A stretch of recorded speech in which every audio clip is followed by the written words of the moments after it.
nama aku Farisya Nurlailan Pulungan. Aku mahasiswi dari Universitas Sumatera Utara, Prodi Matematika. Jadi NIM aku itu 210803014. Jadi guys, di sini aku mau ngebahas beberapa soal ya, kira-kira itu ada 11 soal ya. Nah, di setiap soal itu dia berbeda-beda materi. Nah, materinya itu adalah materi yang selama aku pelajari di semester 2 ini. Oke, jadi jangan kemana-mana, lihat sampai habis ya guys. Terima kasih. Oke guys, mari kita membahas soal-soal kalkulus ya. Oke, soal pertama yaitu tentang ya integral parsial. Jadi aku ada soal di sini yaitu integral 3x 4x dikurang 5 pangkat 6 dx. Jadi kalian ingat nggak rumus dari rumus umum integral parsial itu kan ada integral u dv sama dengan uv dikurang integral v du. Nah, jadi dari soalnya ini kita dapat bahwa si U-nya itu adalah, bentar ya guys, kita pakai ini dulu. Oke. Si U-nya itu adalah si 3X-nya. Nah, sedangkan 4X kurang 5 pangkat 6 itu adalah si dv-nya. Mana ya, ribet banget nulisnya. Ini si dv-nya. Oke. Nah, jadi kan U-nya kita dapat udah 3X nih. Karena di soal ini kan kita harus mencari ada V-nya sama si DU-nya. Jadi dengan cara yang diketahui dari soal ini kita bisa nyari V sama DU-nya. Nah, di sini U kan sama dengan 3X. Untuk mencari DU berarti itu kan turunan dari 3X itu kan 3. Berarti di sini buat DU per DX sama dengan 3. Kemudian kita kali silang kan. Berarti dapat DU sama dengan 3 DX. Nah, kemudian DV-nya. Devi kita dapat dari soal tadi 4x dikurang 5 pangkat 6. Untuk mencari V kita integralkan saja tadi ya guys.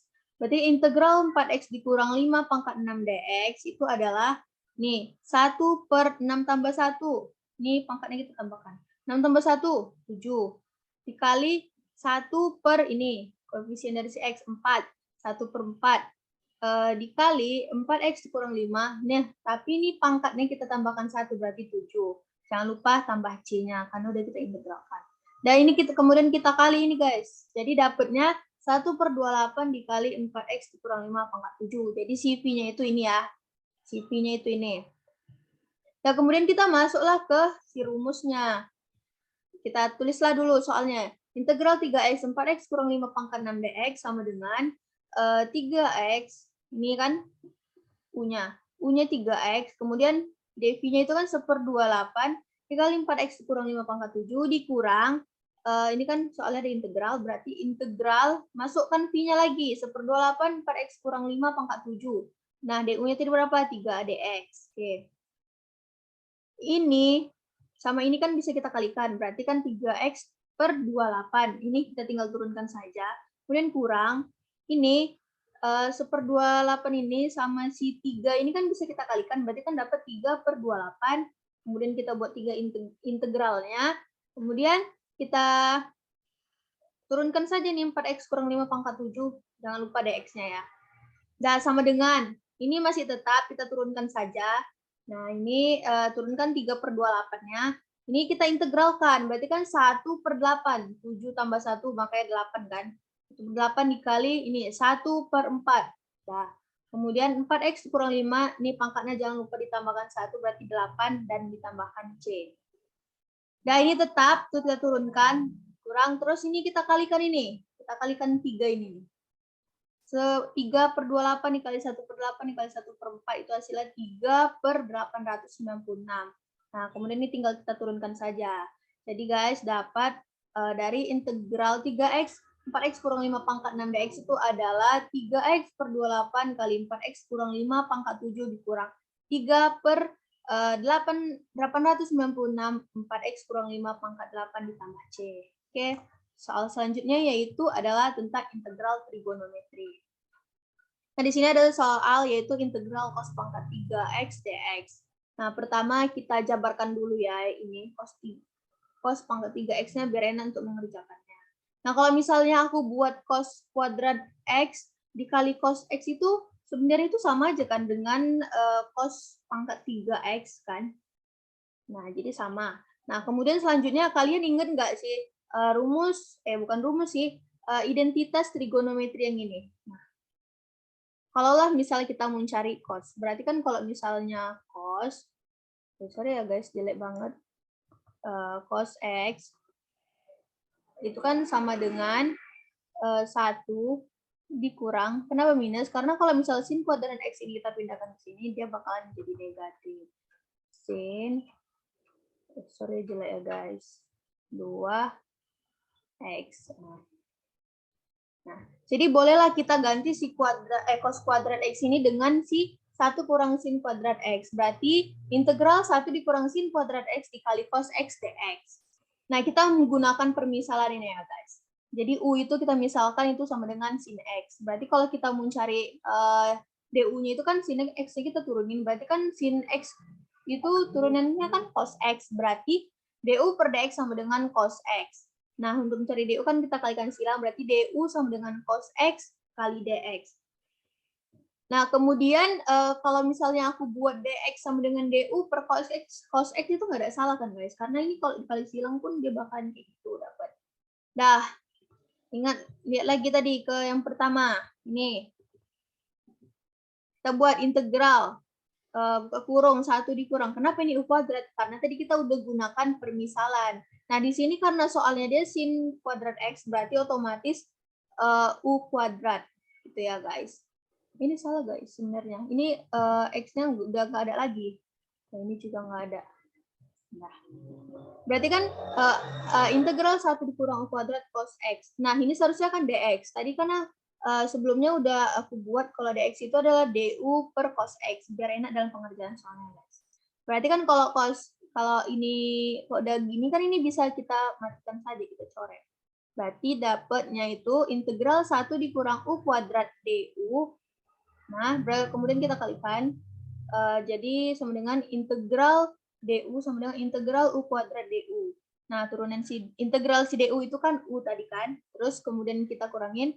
Ini kita integralkan dapat 1/3 U pangkat 3 ditambah C. Nah, tadi kan kita di awal juga udah gunain permisalan, jadi kita balikkan ke awalnya ya. Berarti kan U tadi sin X, berarti sin X dikurang 1/3. Ini U-nya pangkat 3, berarti sin-nya pangkat 3. Ini X-nya mana? Lupa. Berarti kan 1/3 sin pangkat 3X tambah C. Jadi inilah hasilnya ya. Selanjutnya soal ketiga yaitu tentang integral tak tentu. Yaitu ini ada soalnya integral 6x kuadrat ditambah x salah guys, salah. Integral 6x kuadrat tambah 2x tambah 1 dx. Ini cara pengerjaannya itu mudah lah, masih lebih mudah daripada soal-soal sebelum yang tadi kita bahas. Nah, ini tinggal kita buat, kita koefisien si x kuadratnya kita turunkan 6. Kita buat per ini pangkatnya ini kita tambahkan 1, makanya 6 per 2 tambah 1. Kemudian X buatnya pangkat 2, pangkatnya tambah 1. Kemudian kita tambahkan sekarang si 2X ini. 2-nya kita buat per, ini kan X ini kan ada pangkat 1 nih kan guys. Berarti kan 1 ditambah 1. Kemudian X-nya kita buat 1 ditambah 1. Nah, kemudian ini 1. 1 ini kan nggak ada X-nya. Berarti kan kita tambahkan aja X-nya. Ini kan seharusnya 1 per X, tapi karena dia kalau X aja itu kan satunya nggak ditulis kan guys, jadi makanya tadi aku tulis X aja, kemudian kita tambahkan C karena dia sudah diintegralkan. Nah, kemudian kita tinggal hitung aja, berarti ini kan ini 6 per 3, ini berarti X pangkat 3 ditambah 2 per 2, ini jadinya X kuadrat ditambah X tambah C, ini 6 per 3, 2, makanya jadi hasilnya 2 kali X pangkat 3 tambah X kuadrat tambah X tambah C. Jadi itu hasil integral dari soal ini ya guys. Nah, selanjutnya itu ada soal tentang deret Taylor dan deret Maclaurin. Jadi di sini ada soalnya itu katanya tentukan deret Maclaurin untuk sin X dan buktikan bahwa deret itu menggambarkan sin X untuk semua X. Nah, pertama kita buat dulu seperti ini. Fx sama dengan sin X. Jadi kalau misalnya F-nya 0 sama dengan hasil 0. Terus kalau misalnya F aksen turunan pertamanya itu kan cos X. Kalau kita buat F aksen 0 itu kan hasilnya 1. Begitu seterusnya ya guys. Sehingga itu didapat sin X sama dengan X dikurang X pangkat 3 per 3 faktorial ditambah X pangkat 5 per 5 faktorial dikurang X pangkat 7 per 7 faktorial tambah dan seterusnya.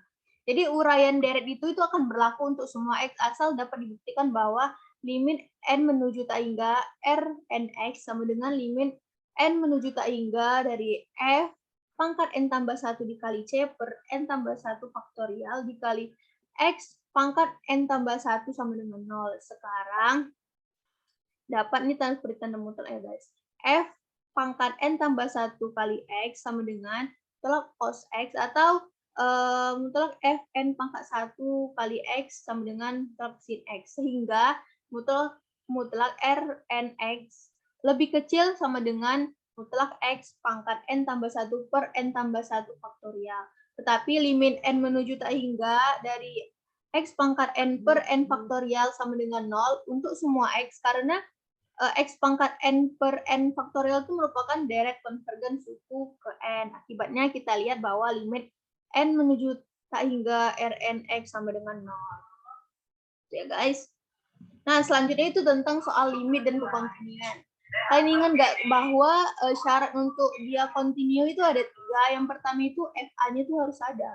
Kedua, limit X menuju A fx-nya itu harus ada. Dan ketiga, hasil dari limit X menuju A fx sama dengan FA harus sama hasil kedua orang ini ya guys. Kedua orang macam orang aja. Nah, jadi soalnya itu adalah periksa apakah fungsi berikut kontinu di X sama dengan 2. Nah, pertama kita substitusikan dulu persamaan ini. Nah, X-nya tadi kan 2, berarti kan 2 kuadrat dikurang 4 itu sama dengan 0. Kan? Cobalah kalian kurangin. Nah, ini juga 2 dikurang 2, 0. Kan karena hasilnya 0 per 0, guys. Jadi fungsi itu tidak terdefinisi di X sama dengan 2. Jadi karena 1 udah nggak ada, jadi kita nggak usah nyari 2 sama 3-nya. Udah jelas bahwa fungsi ini tidak kontinu di X sama dengan 2. Oke, kita lanjut soal selanjutnya ya. Yaitu tentang Lagrange multiplier. Jadi di sini ada soalnya dia tentang tentukan nilai maksimumnya guys. Itu tentukan nilai maksimum dari f x, y sama dengan x, y dengan syarat g x, y sama dengan x tambah y dikurang 16. Nah, pertama ini kita pakai fungsi penolong. Kalau di Lagrange itu dia ada fungsi penolong sama syaratnya. Jadi yaitu f sama dengan f x, y, lambda sama dengan f x, y ditambah lambda g x, y. Nah, jadi kalau didapatlah hasilnya x, y tambah lambda kali x tambah y dikurang 16 gitu guys. Nah, pertama di syarat perlunya itu ada partial f per partial f per partial x sama dengan 0. Jadi yang pertama tadi itu kita integralkan ke terhadap si x, kita turunkan terhadap x ya kan guys. Jadi dapat y tambah lambda dikali 1 sama dengan 0, jadi y-nya dapat min lambda. Begitu ini juga partial f per partial y sama dengan 0, kita ini turunkan terhadap si y-nya. Berarti x tambah lambda kali 1 sama dengan 0, hasilnya x sama dengan min lambda, sama ya guys, yang ini sama yang ini. Kemudian ini ada partial f per partial z. Tadi kan kita turunkan terhadap si z-nya. Berarti kita turunkan z, berarti kita tulis ini aja. Yang ini. Berarti dapat x tambah y dikurang 16 itu sama dengan 0. Oke. Nah, selanjutnya gimana? Ini kita anggap ini persamaan pertama. Ini persamaan kedua. Dan ini persamaan ketiga ya guys. Nah, pertama kita substitusikan dulu 1 dan 2 itu ke persamaan ketiga. Berarti kan x tambah y dikurang 16 sama dengan 0. X-nya tadi min lambda, y-nya min lambda. Kemudian kita turunkan min 16 sama dengan 0. Ini kan kalau dijumlahkan berarti kan min 2 lambda dikurang 16 sama dengan 0. Ini berarti min lambda, pindahkan 16 berarti 16. Berarti lambda sama dengan min 8. 16 bagi min 2 itu min 8 ya. Dah, substitusikan supaya kita dapat y-nya berapa. Y-nya kan tadi katanya minus lambda, berarti kan taruhlah minus, kemudian masukkan nilai lambdanya min 8, jadi 8, karena y-x-nya tadi min lambda, jadi hasil mereka itu sama. Nah, kita balik ke awal, tadi katanya dari f, x, y sama dengan xy, jadi nilainya itu f, x, y sama dengan xy, berarti kan ini kan tinggal kalikan. X-nya tadi kita dapat berapa? 8, Y-nya juga 8, berarti 8 kali 8, 64. Tuh, jadi hasil nilai maksimumnya itu ini ya guys, 64. Selanjutnya, itu tentang nilai maksima dan minima. Di sini soalnya itu ada tentukan nilai maksimum dan minimum dari suatu fungsi f(x) sama dengan x kuadrat dikurang 4x dalam interval x lebih kecil sama dengan 4, x lebih besar sama dengan min 2. Nah, pertama kita turunkan dulu ya guys. Dari ini x kuadrat dikurang 4x-nya itu dapat 2x dikurang 4. Nah, syarat stasioner itu kan f aksen x itu kan harus sama dengan 0. Berarti kan kita tinggal buat 2x dikurang 4 sama dengan 0. Dapat 2x sama dengan 4, x sama dengan 4 per 2, dan x-nya dapat dengan x sama dengan 2. Gitu ya guys. Nah, jadi nilai stasionernya itu tinggal kita substitusikan ke persamaan awal ini tadi. Jadi kalau misalnya f-nya 2 itu sama dengan, kan tadi persamaannya x kuadrat kurang 4x. Jadi kan sama dengan 2 kuadrat dikurang 4 dikali 2 sama dengan 4 dikurang 8 sama dengan minus 4. Kemudian kita masukkan f-nya, x-nya itu ini, minus 2. Yaitu berarti kan minus 2 kuadrat dikurang 4 dikali minus 2 itu sama dengan 4 ditambah 8 sama dengan 12. Nah, ini sekarangnya f-nya 4. Yaitu 4 kuadrat dikurang 4 dikali 4 sama dengan 16 dikurang 16 sama dengan 0. Jadi kalau dilihat dari nilai-nilai ini, mana nilai yang paling besar? Itulah nilai maksimum. 12 kan? Makanya 12 itu nilai maksimumnya. Dan yang paling kecil itu adalah minus 4. Jadi minus 4 itu adalah nilai minimumnya. Oke, lanjut soal berikutnya, yaitu tentang fungsi dengan 3 variabel, guys. Jadi di sini ada soal, yaitu misalkan gx, y, z sama dengan x kuadrat sin yz. Carilah setiap nilai berikut serta apakah daerah asal alami untuk fungsi itu. Jadi kita disuruh nyari nilai sama daerah asal alaminya ya, guys. Jadi yang pertama itu ada G 1,3 V per 4,2, B-nya G 2,1 V per 6, C-nya 3, 4,2 V per 4, D-nya 3, V. Jadi pertama itu kita substitusikan yang ini A, B, C, D ini ke persamaan yang awal ini. Ini guys, oke. Jadi didapatlah bahwa kalau yang A itu kalau kita substitusikan kita dapat minus 1. Kalau yang B-nya kita substitusikan dapat 2. Yang C-nya kita substitusikan mendapatkan 16 dan D-nya dapat 0. Gitu ya. Nah, jadi langkah kedua selanjutnya itu kita harus milih mana bilangan yang asli. Jadi dari antara 4 ini yang hasilnya bilangan asli yaitu B sama C. Nah, jadi langkah ketiga itu kita dapat menentukan daerah alaminya yaitu x, y, z itu adalah x lebih kecil tak hingga x lebih kecil salah deng. X, y, z itu x lebih kecil tak hingga x lebih besar min tak hingga, kemudian y lebih kecil sama dengan x, lebih kecil sama dengan tak hingga, y lebih besar sama dengan min tak hingga, z-nya itu lebih besar dari 0. Oke guys, lanjut. Itu soal triple integral. Ini adalah suruhnya kita ngitunglah integral lipat 3-nya. Jadi triple integral itu adalah integral lipat 3 ya guys. Jadi pertama itu kita integralkan dulu yang dari dalamnya guys. Ini dia. Nah, kalau misalnya kita integralkan berarti ini x-nya kita kalikan dz kan, berarti dapat xz ditambah 4yz. Nah, kalau udah seperti ini, kita jangan lupa taruh batasnya. Ini batasnya nih guys, ini batasnya. Ini cara ngiranya itu, cara menghitungnya nih, z-nya ini kita gantikan dengan 1. Pertama berarti x dikali 1, x nih, dapat dia x.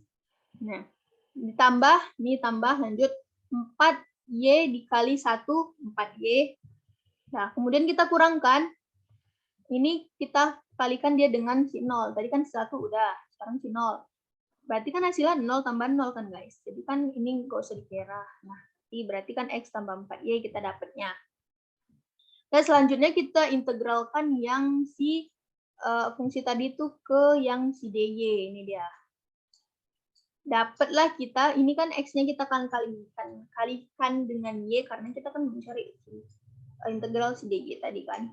Berarti x-nya ditambah 2y kuadrat dan batas 20.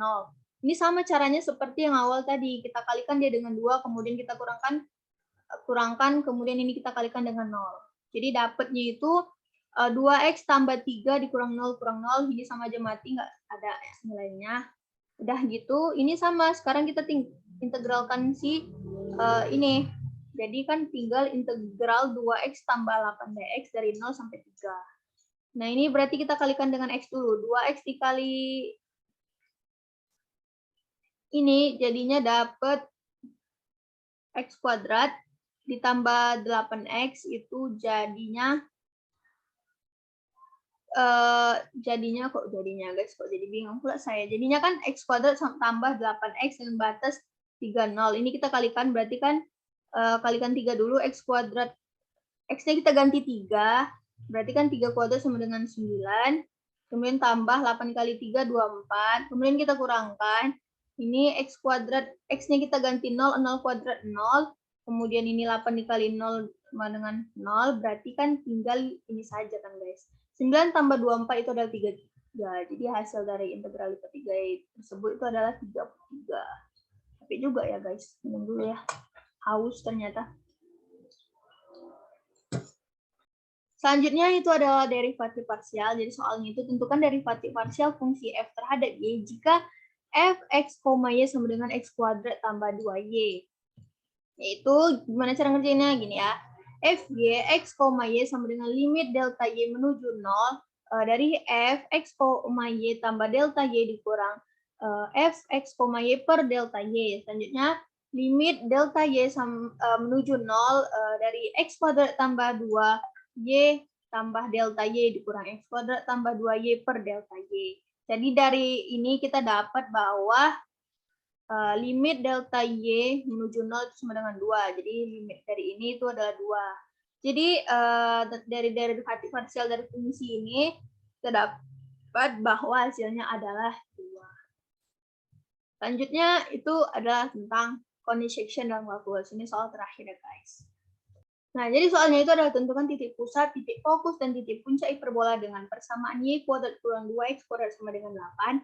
Jadi persamaan hiperbolanya itu kan y kuadrat kurang 2x kuadrat sama dengan 8. Kita ubah dulu, kita bagi 8, berarti kan y kuadrat per 8 ditambah 2x kuadrat per 8 sama dengan 8 per 8.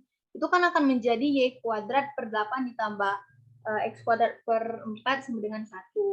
Nah, kan ini yang bawah-bawah ini itu guys. Yang bawah ini adalah a kuadrat, ini adalah b kuadratnya. Berarti kan a kuadratnya sama dengan 8, kalau a, jadi a-nya itu kan dapat 2 akar 2. Nah, b-nya tadi kan 4, jadi b, ini kalau b kuadrat kan 4, jadi kalau b aja kan sama dengan 2. Gitu. Jadi kalau c itu c kuadrat sama dengan a kuadrat tambah b kuadrat guys.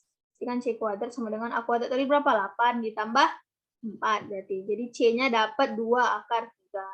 Jadi dari sini kita dapat bahwa titik pusat itu adalah pada 0, yaitu 0,0. Dan titik fokusnya yaitu 0, min C. Jadi berarti kan sama dengan 0, min 2 akar 3 dan 0, C berarti 0,2 akar 3. Terus titik puncaknya yaitu 0, min A berarti kan 0, min 2 akar 2 dan 0, A yaitu 0,2 akar 2. Udah selesai guys, jadi udah siap kita ngebahas soalnya. Jadi saya minta maaf kalau misalnya apa yang aku jelasin itu ada salah, pasti banyak salah ya, namanya juga aku juga masih belajar, juga aku juga belum tentu paham kali mengenai materi-materi yang ada di kalkulus ini juga. Jadi kalau ada yang salah atau apa yang aku sampaikan itu kalian kurang mengerti, aku juga minta maaf ya. Makasih udah lihat sampai habis. Bye-bye. Matematika, ilmu yang menyenangkan. Jangan takut belajar matematika.